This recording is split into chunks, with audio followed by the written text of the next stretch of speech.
शिवाय नमस्तुभ्यम हर हर महादेव।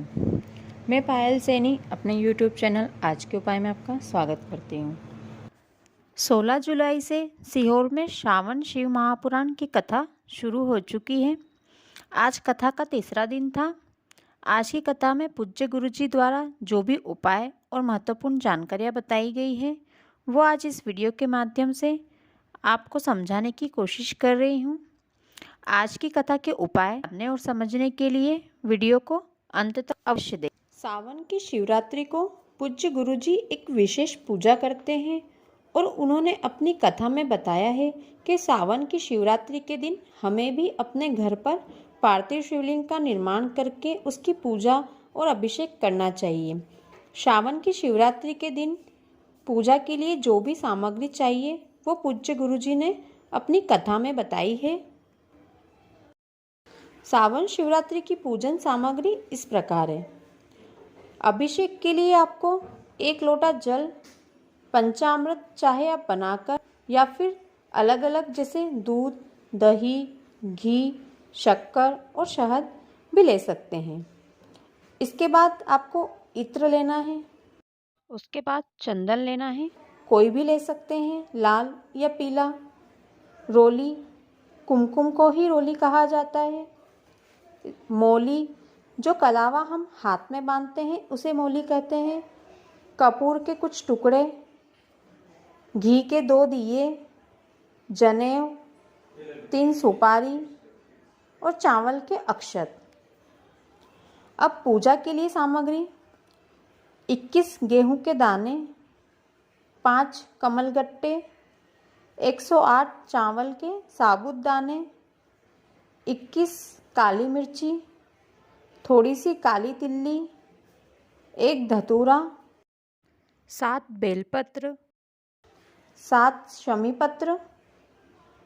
पूजा के लिए कोई भी फूल, 7 लाल गुलाब के फूल, 2 कोई भी फल, किसी भी प्रकार की मिठाई, आप कोई भी मिठाई ले सकते हैं अपनी श्रद्धा अनुसार, धूप बत्ती और पार्थिव शिवलिंग बनाने के लिए काली मिट्टी। पार्थिव शिवलिंग बनाने के लिए आपको किन बातों का ध्यान रखना चाहिए वो जान लीजिए। पार्थिव शिवलिंग आप पहले से बना लें, यानी शाम को पूजा करना है तो सुबह बना लें और उसे बनाकर रख लें। पार्थिव शिवलिंग को हमेशा बेलपत्र के ऊपर बनाया जाता है। बेलपत्र का चिकना वाला भाग हमेशा ऊपर की ओर रखना चाहिए। पार्थिव शिवलिंग बनाने के लिए गुरुजी ने सभी के लिए अलग अलग मिट्टी बताई है। ब्राह्मण को सफ़ेद मिट्टी का शिवलिंग बनाना चाहिए, वैश्य को पीली मिट्टी का शिवलिंग बनाना चाहिए, क्षत्रिय को लाल मिट्टी का शिवलिंग बनाना चाहिए और शूद्र को काली मिट्टी का पार्थिव शिवलिंग बनाना चाहिए।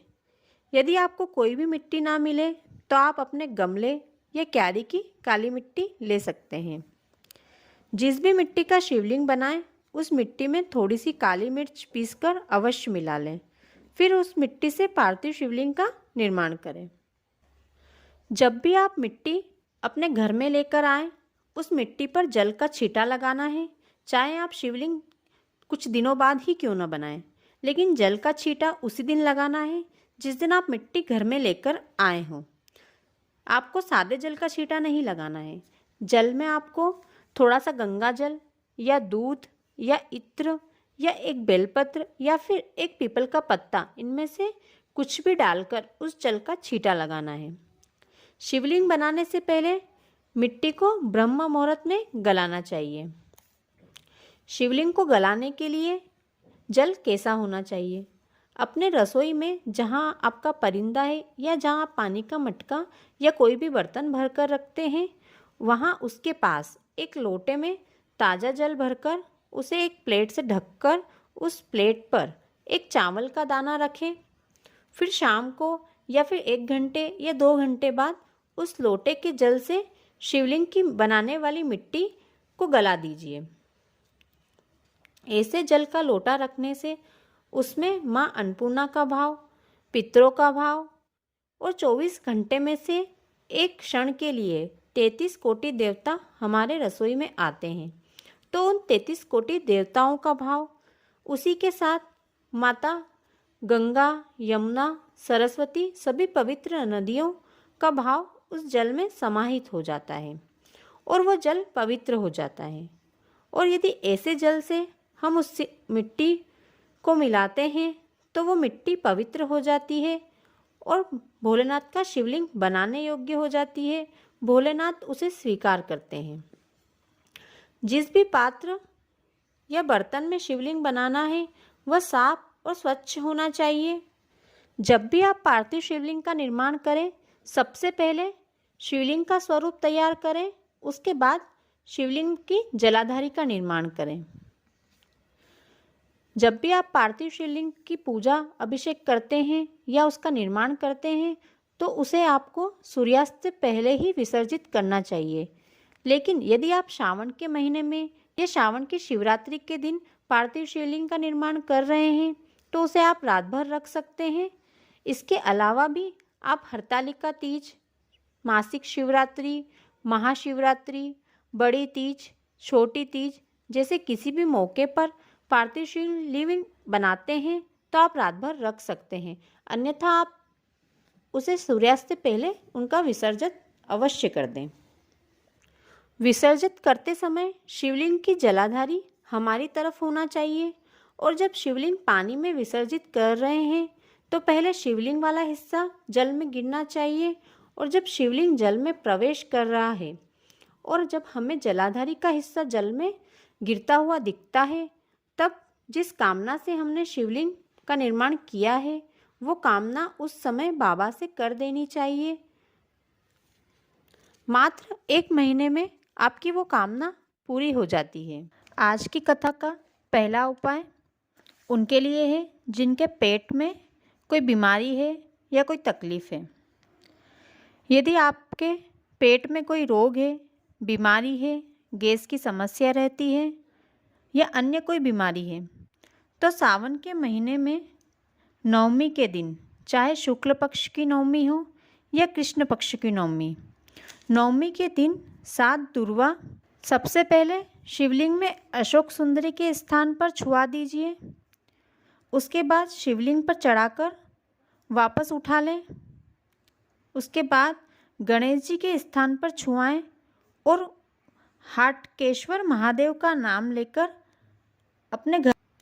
अपने घर आ जाइए। अब जिस व्यक्ति के पेट में रोग है, बीमारी है, गैस की समस्या है या अन्य कोई बड़ी बीमारी है तो उस व्यक्ति को भादव के महीने में रोज़ सुबह खाली पेट उस 7 दुर्वा में से 1 दुर्वा रोज़ खिलाइए। ध्यान रखिएगा, दुर्वा श्रावण महीने में चढ़ाना है और भादव महीने में उसे खाना है। आज की कथा का दूसरा उपाय, यदि आपकी कोई मनोकामना है तो अपनी मनोकामना पूर्ति के लिए आप ये उपाय कर सकते हैं। इस उपाय को करने के लिए आपको 31 बेलपत्र, 31 चावल के दाने और 31 मूंग के दाने लेना है। अब किसी भी शिव मंदिर में जाकर 31 चावल के दाने आपकी जो भी कामना है वो करके शिव मंदिर की चौखट पर एक जगह इकट्ठे समर्पित कर दीजिए। उसके बाद अब 31 मूंग के दाने अपनी कामना करके नंदी का जो पैर उठा हुआ होता है उसके पास समर्पित कर दीजिए। फिर 31 बेलपत्र पर पीला और लाल दोनों चंदन बेलपत्र की सभी पत्तियों पर लगाकर शिवलिंग में अशोक सुंदरी वाली जगह अपनी कामना करके चढ़ा दीजिए। बेलपत्र की डंडी हमेशा जहाँ से पानी गिरता है उस ओर रखना है और बेलपत्र का चिकना हिस्सा शिवलिंग की ओर रखना है। आपको ये उपाय सोमवार की अष्टमी के दिन करना है। यदि आप एक सोम अष्टमी ये उपाय कर लेते हैं तो अगली सोमवार की अष्टमी आने तक आपकी मनोकामना बाबा पूरी कर देते हैं। आज की कथा में गुरुजी ने कुछ महत्वपूर्ण बातें बताई हैं। वो बातें इस प्रकार हैं। स्कंद पुराण में बताया गया है कि 108 या 1008 बाती बनाकर उन बाती की एक बत्ती बनाकर आप किसी भी मंदिर में या बाबा महाकाल के मंदिर में या किसी भी घाट पर उस बत्ती का यदि दिया जलाती हैं तो इससे आपको अखंड सौभाग्यवती का आशीर्वाद प्राप्त होता है। गुरुजी ने बताया है कि आपको कभी भी किसी को अकेले कोई वस्तु दान नहीं देना चाहिए। यदि आप किसी को ब्लाउज पीस दे रहे हैं तो उसके साथ आपको बिंदी का पैकेट भी देना चाहिए। यदि आप किसी ब्राह्मण को कुर्ता दान दे रहे हैं, यदि आपके पास पजामा नहीं है तो उसके साथ आप जनेऊ या मोली रख सकते हैं। ध्यान रखिए, जब भी आप किसी को कोई वस्तु दान दें तो जोड़े से दान देना चाहिए, अकेली वस्तु कभी दान नहीं देना चाहिए। अपने घर में जब भी आप पूजा करते हैं तो पूजा के दिए के साथ आपको कपूर भी जलाना चाहिए। केवल दिया नहीं लगाना चाहिए, कपूर लगाने से दिए का जोड़ा बन जाता है, यानी आपने 2 दिए भगवान के सामने जलाए हैं उसके बराबर हो जाता है। तीसरी, यदि शिवलिंग पर आप एक बेलपत्र, एक चावल का दाना या अन्य कोई भी एक वस्तु समर्पित करते हैं तो वहाँ महादेव लक्षेश्वर महादेव बनकर उस वस्तु को 1,00,000 बार स्वीकार करते हैं। चौथी बात, जब भी आपके घर में आपकी बहन बेटी आए उसे कभी भी अपने घर से खाली हाथ ना भेजें, उसे आप कुछ ना कुछ देकर ही अपने घर से भेजें। जितना आप उसे दोगे उससे ज़्यादा आपको मिलेगा। एक बात और, आपके घर के दरवाजे से बेटी, गाय और ब्राह्मण कभी खाली हाथ नहीं जाने देना चाहिए। यदि ये अचानक आपके घर आते हैं तो ये आपके किसी आय काल को टालने के लिए आए हैं, इसलिए कभी भी इन्हें घर से खाली हाथ ना भेजें। यदि आपने गाय को एक बार रोटी दे दी है और वह दोबारा फिर से आ जाती है तो उसे दोबारा फिर से आप रोटी दें। यदि आप किसी नदी में डुबकी लगा रहे हैं और आपको एक डुबकी में 1,25,00,000 डुबकी का फल चाहिए तो उसके लिए आपको क्या करना चाहिए वो जान लीजिए। जब भी आप किसी नदी में डुबकी लगा रहे हैं तो उस नदी के किनारे उस नदी की रेत से एक शिवलिंग का निर्माण करके उस शिवलिंग का अभिषेक और पूजा करें। उसके बाद 108 बाती बनाकर उस बाती की एक बाती बनाकर उस बाती का दिया शिवलिंग के सामने लगा दीजिए। अब दिए को वहीं छोड़कर उस शिवलिंग का विसर्जन उस नदी में कर दीजिए और उस जल को लेकर अपने ऊपर छींट लीजिए। ऐसा करने से आपको 1,25,00,000 डुबकी का फल प्राप्त होता है।